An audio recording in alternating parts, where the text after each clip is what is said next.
Hello warriors. मागच्या व्हिडिओमध्ये मी तुमच्यासोबत टॉपर्सच्या काही सवयी शेअर केल्या होत्या, जिथे मी तुम्हाला सांगितलेलं की जर त्या सवयी तुम्हाला स्वतःमध्ये उतरवता आल्या तर डेफिनेटली पहिल्या अटेम्प्टमध्ये तुमचा पण रिझल्ट येऊ शकतो. त्याच्यापैकी एक सवय होती ती म्हणजे ॲक्टिव्ह स्टडीची सवय. आता हे ॲक्टिव्ह स्टडी टेक्निक्स काय असतात याच्याबद्दल मी व्हिडिओ बनवेन असं म्हटलं होतं आणि आजच्या व्हिडिओमध्ये आपण ॲक्टिव्ह स्टडी टेक्निक शिकणार आहोत.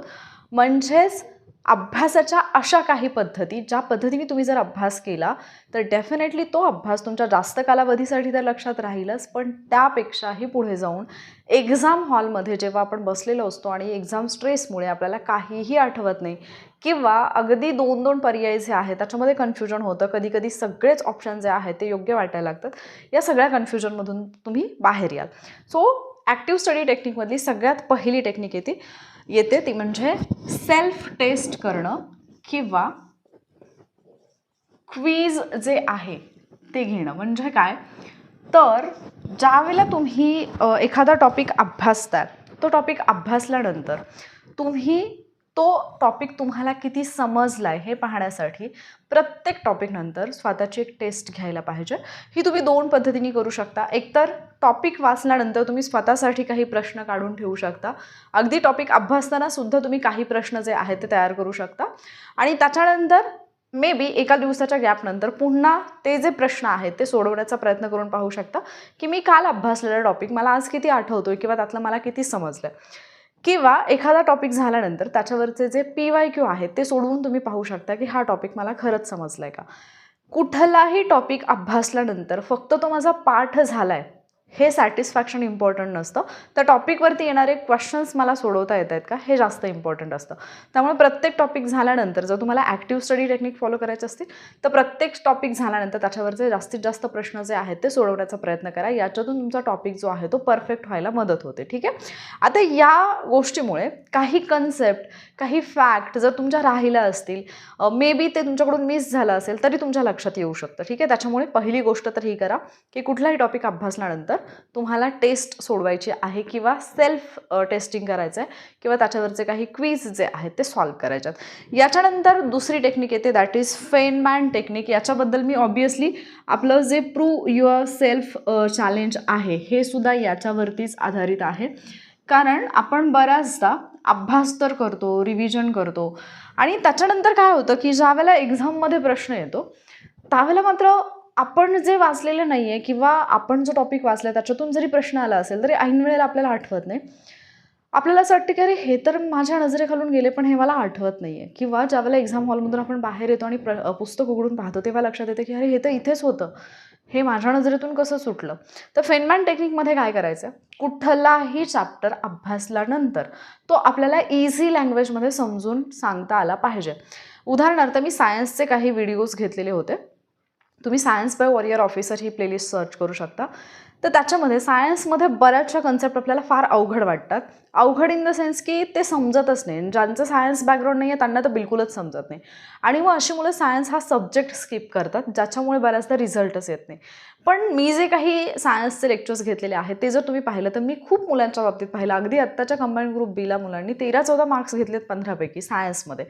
रिझन काय आहे, कारण फेनमॅन टेक्निक जे आहे कुठलाही अवघड टॉपिक असेल तो अगदी सोप्या भाषेत आपल्याला समजेल अशा भाषेमध्ये कन्वर्ट करून सांगणं, याला फेनमॅन टेक्निक म्हणायचं. सोबतच ज्यावेळेला आपण तो टॉपिक एक्सप्लेन करतो आणि पुन्हा एकदा त्या टॉपिककडे जातो, आपण असे ब्लाइंड स्पॉट जे असतात जे आपल्याकडून राहून गेलेले असतात वाचायचे ते क्लिअर करत असतो. सो ही एक टेक्निक तुम्ही यूज करू शकता. त्याच्यानंतर येते तिसरी technique that is mind mapping. याच्याबद्दल तुम्ही खूप वेळा ऐकलेलं असेल. माइंड मॅपिंग म्हणजे काय असतं तर जे काही मोठे मोठे चॅप्टर असतील ते चॅप्टर तुम्हाला छोट्या छोट्या गोष्टींसोबत म्हणजे त्याच्यातले छोटे छोटे पॉईंट्स जे आहेत ते इंटरकनेक्ट करायचे आहेत. उदाहरणार्थ तुम्ही 1857चा उठाव हा टॉपिक अभ्यासत असाल. माझ्याकडे एक शॉर्ट नोट होती, म्हणजे A4 साईजच्या पेपरला मी असं फोल्ड केलेलं, त्याचे 4 भाग केलेले आणि त्याच्या एका भागावरती मी 1857चा उठाव जो आहे तो पूर्ण रेखाटलेला होता. मी त्या शेअर पण केलेला एकदा टेलिग्रामवरती.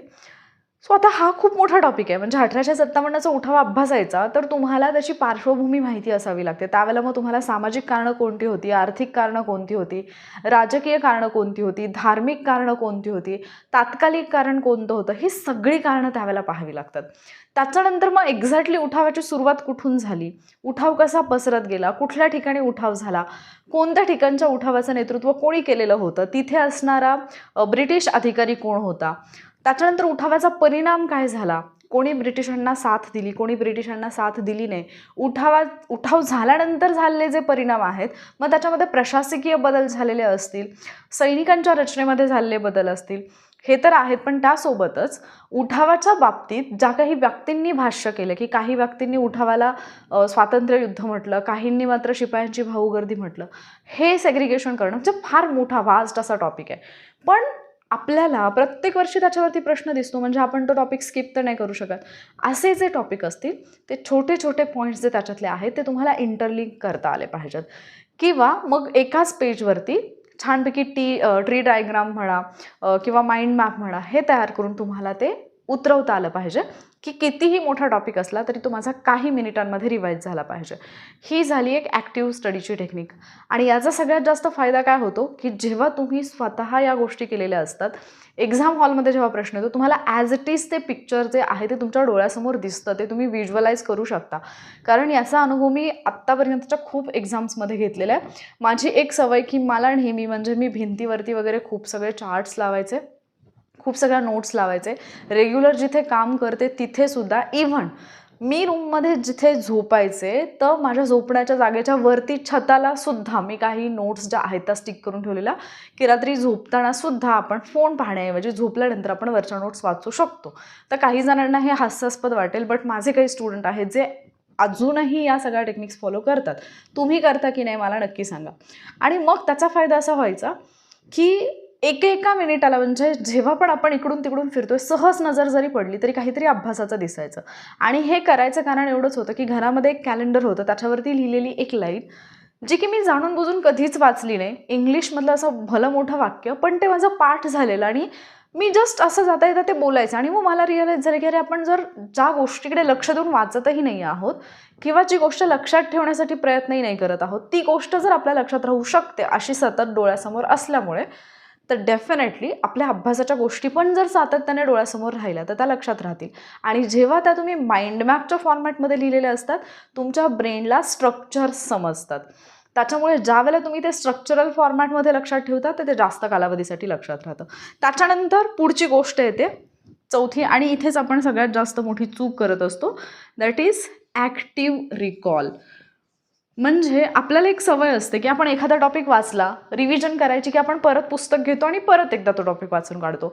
दुसऱ्या रिव्हिजनला परत एकदा पुस्तक घेतो, परत एकदा तो टॉपिक वाचून काढतो. म्हणजे आपण फक्त रीडिंग करत राहतो आणि आपल्याला असं वाटतं, की अरे मी तर 3 रिव्हिजन केलेले आहेत, म्हणजे मला या टॉपिकवरचे प्रश्न यायला पाहिजेत. पण रीडिंगच्या ऐवजी तुम्ही ॲक्टिव्ह रिकॉल करायला का. म्हणजे समजा एखादा चॅप्टर आहे, तो तुम्ही रीड केला, पुस्तक घेतलं, तुम्ही तो अख्खा चॅप्टर रीड केलात, त्याच्यानंतर पुस्तक बंद करा आणि आता आठवण्याचा प्रयत्न करा, की मी आत्ता ॲक्च्युली काय काय वाचलेलं आहे. एक्झॅक्टली ते पॉईंट्स जे आहेत ते आठवण्याचा प्रयत्न करा, त्याच्यामधला कन्सेप्ट आठवण्याचा प्रयत्न करा, त्याच्यामधला फॅक्ट आठवण्याचा प्रयत्न करा. पॉसिबल असेल, तुमच्याकडे टाईम असेल तर तुम्ही ते लिहून पण काढू शकता शॉर्ट फॉर्मॅटमध्ये. आणि मग नंतर जर तुमच्या लक्षात आलं, की मी समजा एक चॅप्टर रीड केला आहे, त्याच्यामध्ये महत्त्वाचे 5 पॉईंट्स होते, मला 4च पॉईंट्स आठवत आहेत, 5वा पॉईंट मला नाही आठवत आहे, थोडा ताण देऊन पहा. नाहीच आठवलं तर पुस्तकामध्ये जा आणि परत एकदा तो पॉईंट पहा. याने होतं काय, की ते 4 पॉईंट तर तुमचे रिवाईज होतातच परत एकदा, पण जो 5वा तुमचा पहिल्या वेळेला विसरलेला असतो तो तुम्ही जाऊन चेक केलेला असतो आणि याच्यामुळे हे तुमच्या लॉंग टर्म मेमरीमध्ये जातात.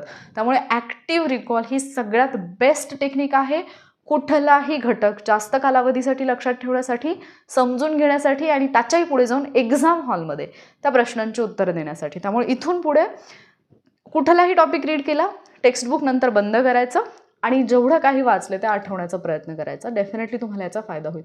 त्याच्यानंतर पुढची टेक्निक येते, दॅट इज स्पेस्ड रिपिटेशन. म्हणजे काय, तर आपल्याला काय सवय असते, की एकदा एखादा टॉपिक वाचला आपण, एखादा टॉपिक आपला वाचून झाला, की त्याच्यानंतर आपण काय करतो, की तो टॉपिक तर झाला आहे माझा, पण पूर्ण सब्जेक्ट कंप्लीट झाला. दुसरा सब्जेक्ट मी घेतला, पण पहिल्यांदा जे वाचलं त्याच्याकडे मी परत पाहिलेलंच नाही आहे. आणि जर ते तुम्ही पाहिलेलं नसेल तर डेफिनेटली तुम्हाला ज्यावेळेला तुम्ही एक्झामच्या आधी ते करायला घ्याल तर तुमच्या लक्षात येईल, अरे मी आधी वाचलेलं तर विस्मरणात गेलं. आणि मुद्दा असा आहे की आपला सिलेबस इतका व्हास्ट आहे की आपण परत परत त्या गोष्टींना जर व्हिजिट करायचं म्हटलं तर आहे हेच संपत नाही आहे. मग आता इव्हन प्रूव्ह युअर सेल्फ चॅलेंजमध्ये पण आम्ही इकॉनॉमिक्सचे टॉपिक करायला घेतले. मी पहिले 4 ते 5 दिवस इकॉनॉमिक्सचे स्टडी टार्गेट दिले. देन 6व्या दिवसापासून पुढे मी जे आधीचे टॉपिक झालेले आहेत पहिल्या 5 दिवसांमधले ते रिवाईज करायला वेळ दिला.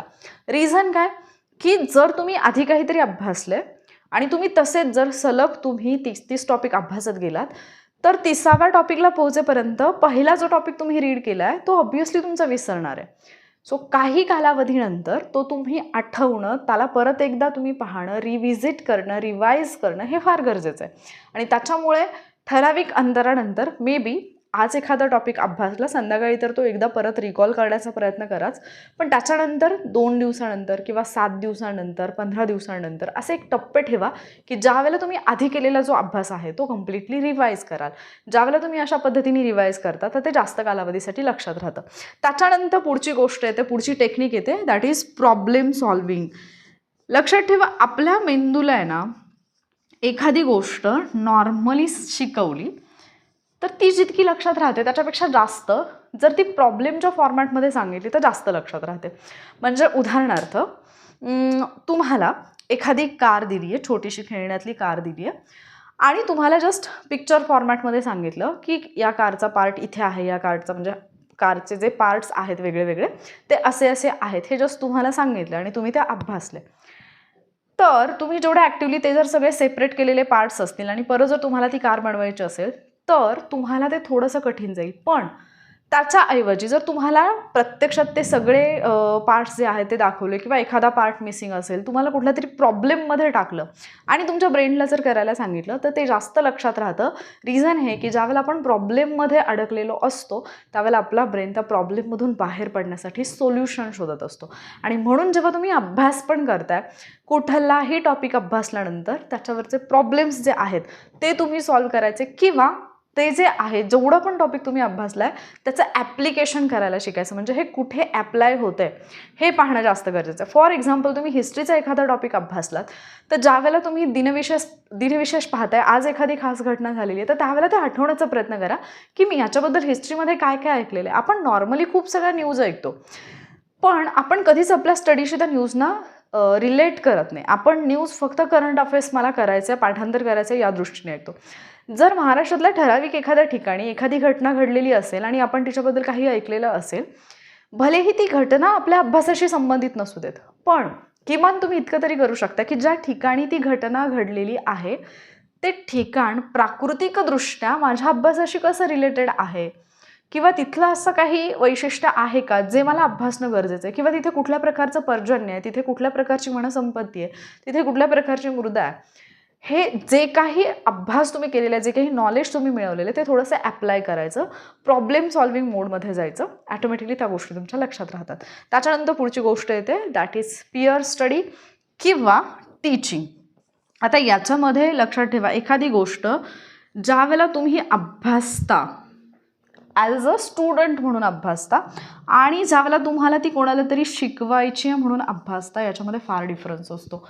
कारण ज्यावेळेला आपण ॲज अ स्टुडंट म्हणून अभ्यासतो त्यावेळेला आपला फक्त आणि फक्त पूर्ण भर जो असतो किंवा आपलं लक्ष जे असतं ते याच्यावरती असतं की हे मला लक्षात ठेवायचं आहे, हे मला पाठ करायचं आहे, याच्यावरती मला प्रश्न येऊ शकतो. पण ज्या वेळेला तुम्हाला टीचिंग करायचं असतं ना त्यावेळेला तुमच्या डोक्यात एक असतं की काही करून मला ही कन्सेप्ट इतकी परफेक्ट करून घ्यायची आहे की मला ती समोरच्याला एक्सप्लेन करता आली पाहिजे आणि मी एक्सप्लेन केल्यानंतर समोरच्याला समजलं पाहिजे.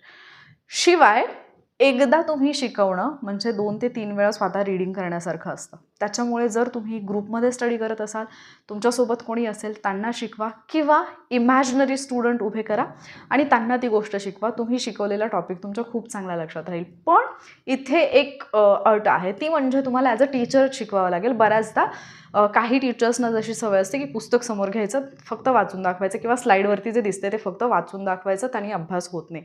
मग खूप मोठे मोठे टीचर्स असतात, त्यांचं नाव फार मोठं असतं, स्लाईडवरती लिहिलेलं फक्त त्यांनी वाचलं म्हणजे त्यांना ते सगळं लक्षात असतंच असं नाही.